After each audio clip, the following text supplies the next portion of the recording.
2021년 5월 31일 월요일입니다.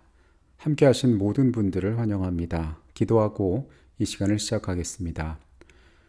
은혜가 많으신 아버지 하나님, 새로운 생명으로 이 아침에 우리를 불러주셔서 감사합니다. 하나님, 살면서 지치고 낙심할 때가 많이 있습니다. 나의 삶이 무엇을 향하여 가는지, 또 내가 수고하고 애쓰는 모든 것들이 과연 유익한지에 대하여 우리 스스로 의문스럽게 물어볼 때가 많이 있습니다. 주님께서 우리의 삶의 인도자가 되시니, 또 우리가 경배할 만한 합당한 분이시니, 주께서 우리의 삶을 지도하시고 또 옳은 길로 인도하신다는 믿음 가운데 서게 하여 주시옵소서. 이 아침도 주님의 손길을 기다립니다. 주님의 안내를 우리가 기다립니다. 주님 합당한 것들로 보여주시고 또한 순종할 수 있는 마음 또한 우리에게 허락하여 주시옵소서. 연약하여 세상의 아름다운 것들에 눈을 돌리는 우리의 부족을 용서하시고 하나님이 기뻐하시는 것으로 함께 기뻐할 수 있도록 이 시간 그렇게 우리의 마음이 하늘에 닿게 하여 주시옵소서. 삶의 필요와 또 모든 부족들을 공급하시는 아버지 하나님, 우리를 또한 악으로부터 안전하게 보호하시고 주께서 쓰실 만한 도구로 다듬고 준비시켜 주시옵소서. 이 시간 거룩한 성령께서 우리의 인도자가 되어 주시옵소서. 예수 그리스도 이름으로 기도합니다. 아멘. 아이스 브레이킹이라는 말이 있습니다.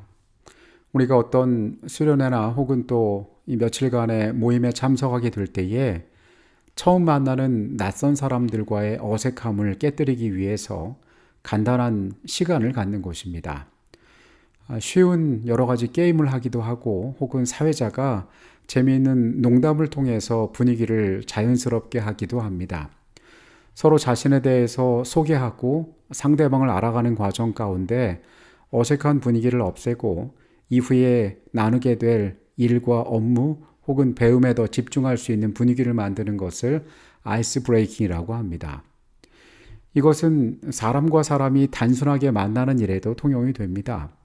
한국 사람들이 처음 만나서 가장 많이 물어보는 질문은 나이가 몇 살이냐, 그리고 고향이 어디냐 라는 질문이라고 합니다.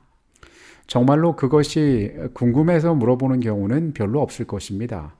어색하고 불편한 관계 가운데 내가 상대방에 대해서 조금이라도 더 알고 있으면은 그 어색함을 풀 수 있기 때문에 물어보는 질문이리라 생각합니다.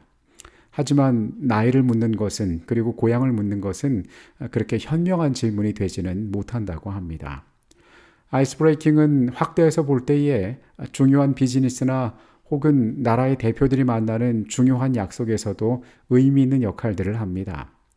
사람들은 이런 모임들 가운데에서 함께 식사를 하고 차를 마시기도 합니다. 그 업무에 도대체 같이 음식을 먹는 것, 차를 마시는 게 무슨 상관이 있냐라고 사람들이 생각할 수도 있지만은 서로 간의 친밀감을 높이고 정서적인 장벽을 낮추는 것은 업무의 효율을 매우 높이 증대시킨다라는 보고들이 있습니다. 이런 면에서 아이스 브레이킹의 중요성은 시간이 지나갈수록 점점 더 커지고 있다고 합니다. 우리가 하나님의 말씀을 보는 가운데에 깨닫게 되는 중요한 사실은 하나님께서 우리를 잘 아신다는 것입니다. 하나님께서는 사람을 지으신 창조의 주체이시고 인간이 죄 가운데 얼마나 문제가 많고 연약한 존재인지도 잘 알고 계십니다. 하나님께서는 우리의 절망스러운 형편 가운데에서 우리의 삶을 구원하셔서 처음에 계획하셨던 대로 우리가 온전한 회복 가운데 하나님과 교통하며 사는 존재가 되기를 원하십니다. 그리고 이 과정에 있어서 인간에게 어떤 것이 가장 필요하고 절실한 문제인지도 그분께서는 잘 알고 계십니다. 우리는 말씀을 통하여 그 하나님께서 사람의 변화를 위하여 어떻게 우리를 도우시는지 알 수 있습니다. 오늘의 주제는 마음을 변화시키는 일입니다. 남방 유다의 운명이 멸망을 향하여 가고 있고 그 백성들이 바벨론의 포로로 잡혀갈 무렵에 하나님께서는 선지자 예레미야를 통해서 새 언약을 발표하셨습니다. 어제 우리가 읽었던 예레미야서 31장에는 새 언약이라는 표현이 성경의 첫 번째로 나오고 있습니다.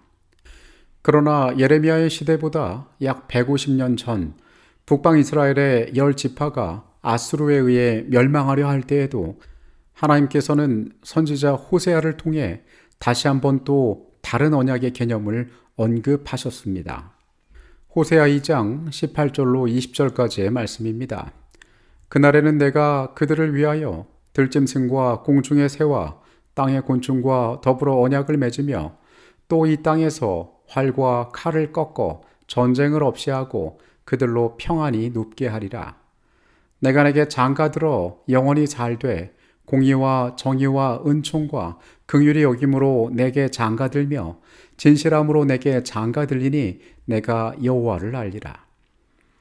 우리가 잘 아는 것처럼 호세아 선지자의 개인적인 경험을 통하여 하나님께서는 이스라엘 백성들에게 영적인 교훈들을 주셨습니다.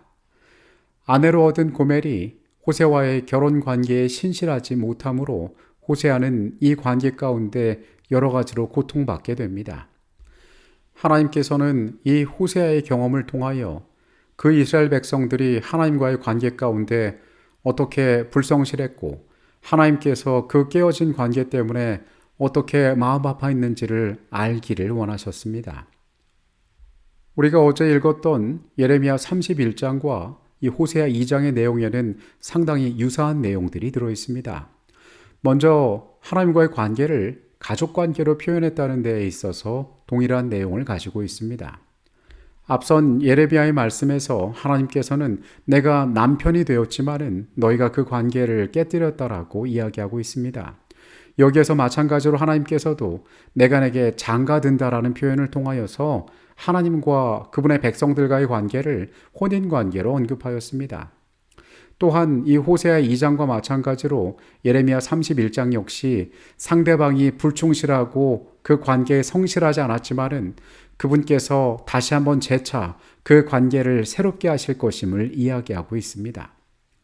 19절에 내가 내게 장가들어 영원히 살되 공의와 정의와 은총과 긍휼히 여김으로 내게 장가들며 진실함으로 내게 장가를 들 것이라고 이야기합니다. 이미 불성실하여서 폐기되어져 버린, 이미 깨어져 버린 그 관계를 그분께서 새롭게 하겠다고 말씀하시는 것입니다. 선지자와 왕 299페이지의 내용입니다. 호세아는 표상적인 언어로 지상에 있는 당신의 교회와 연합할 모든 회개한 영혼들에 대한 하나님의 회복의 계획과 약속된 땅에서 저희가 하나님께 충성하던 시대에 약속된 축복들을 열지파 앞에 제시하였다. 여호와께서는 이스라엘 백성에게 은혜 베푸시기를 몹시 갈망하는 분이라고 말씀하셨다. 이 세상 역사의 마지막 날에 당신의 계명을 지키는 백성과 더불어 세우신 하나님의 언약은 새롭게 될 것이다. 깨어진 언약이 존재합니다. 그것은 실패하였습니다. 그리고 그것으로 끝난 것처럼 보이기도 하였습니다. 하지만 하나님께서는 그 깨어진 언약 가운데 그것을 포기하지 않으시고 그것을 새롭게 하시는 분이 되셨습니다. 언약의 기본적인 의미와 내용에서 그 본질은 바뀌지 않았습니다.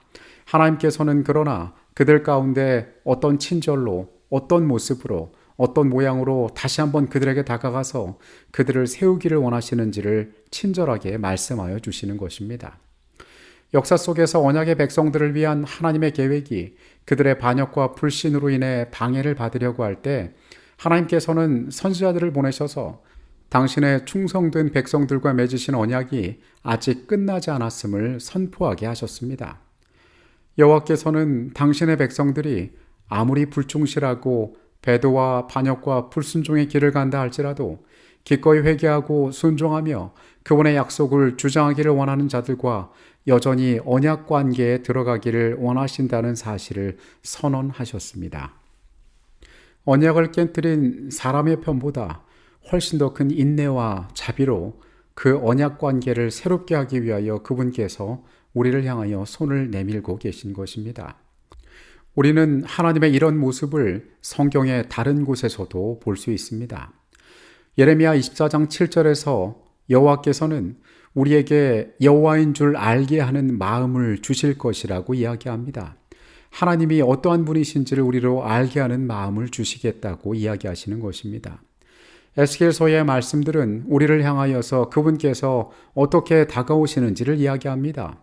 에스겔 11장 19절에 내가 그들에게 한 마음을 주고 그 속에 새 영을 주며 그 몸에서는 돌 같은 마음을 제거하여 살처럼 부드러운 마음을 주겠다라고 이야기하십니다.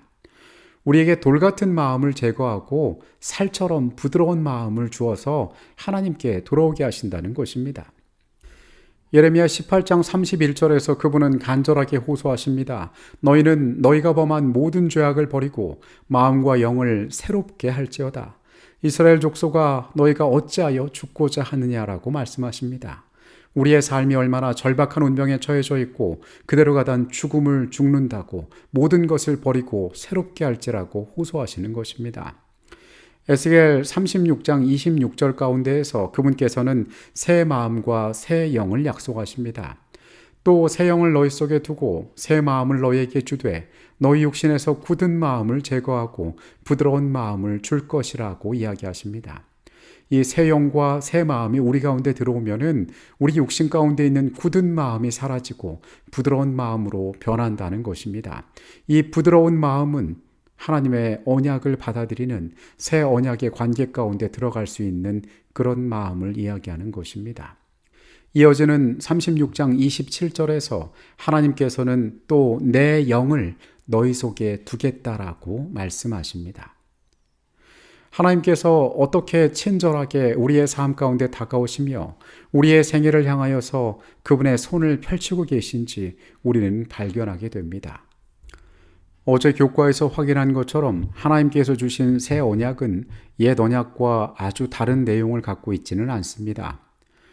우리는 이 언약 가운데에서도 여전히 사람을 살게 하시려는 그분의 선한 의도들을 바라볼 수 있습니다. 하지만 그분께서 더 친절하고 적극적으로 우리의 삶을 향하여 찾아오시는 모습을 우리는 이 새 언약 가운데 볼 수 있습니다. 하나님께서 우리의 마음을 단단한 돌과 같다라고 말씀하십니다. 그리고 우리에게 새 마음을 주겠다고 약속하십니다. 인간 스스로가 얼마나 연약하고 변화하기 어려운 존재인지를 그분께서는 잘 알고 우리를 돕겠다고 약속하시는 것입니다. 하나님께서 우리 안에 새로운 부드러운 마음들을 주셔서 새 언약을 세울 것이라고 우리를 향하여 말씀하고 계십니다. 치료봉사 406페이지의 내용입니다. 세속적 마음을 가진 사람은 하나님의 말씀을 명상하는 데서 기쁨을 발견하지 못한다. 그러나 성령으로 새로워진 마음을 가진 사람에게는 성경에서 거룩한 미와 하늘의 빛이 비춰온다. 오늘 우리의 삶의 모습들을 돌아봅니다. 돌처럼 단단해져서 거룩한 것을 바라보고 기뻐하지 못하고 하나님의 마음을 헤아리지 못하고 그분께서 우리를 향하여 펼친 손들을 붙잡지 못하는 우리의 안타깝고 딱한 사정들을 생각해 봅니다. 그러나 오늘 우리는 성경의 약속들을 바라봅니다. 돌 같은 우리의 마음을 부드럽게 만드시고 우리 안에 새 마음과 새 영을 주시고 또 영으로 우리 가운데 함께 하겠다고 약속하신 그 하나님의 약속들을 우리가 돌아봅니다. 하나님께서 우리에게 다가오셔서 우리의 삶을 향하여 말씀하시는 귀한 은혜들을 오늘 발견하고 깨닫게 되시기 바랍니다. 성경의 역사 가운데 그 백성들이 멸망을 향하여 가고 있을 때 그분은 새 언약을 말씀하십니다. 그리고 이 모든 부족에도 불구하고 그들을 향하여 여전히 그분의 사랑의 손길을 펼치고 있음을, 그리고 그 관계를 온전케 하실 것임에 대해서 말씀하고 계십니다. 오늘 우리의 삶이 그 하나님의 친절과 노력이 어떠한 것인지를 온전히 발견하고 거기에 반응하게 해달라고 구하게 되시기를 바라겠습니다. 다 같이 기도하시겠습니다. 주님, 우리의 부족을 아시고 가장 연약한 순간에 우리에게 나타나셔서 말씀하여 주시니 감사합니다. 깨어진 관계들을 바라봅니다. 그리고 돌이키기 어려운 죄악들을 바라봅니다.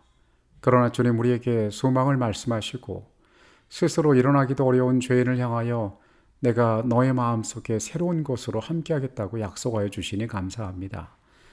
주님, 그 약속처럼 주님께서 우리에게 말씀하신 것처럼 새로운 존재가 되기를 원합니다.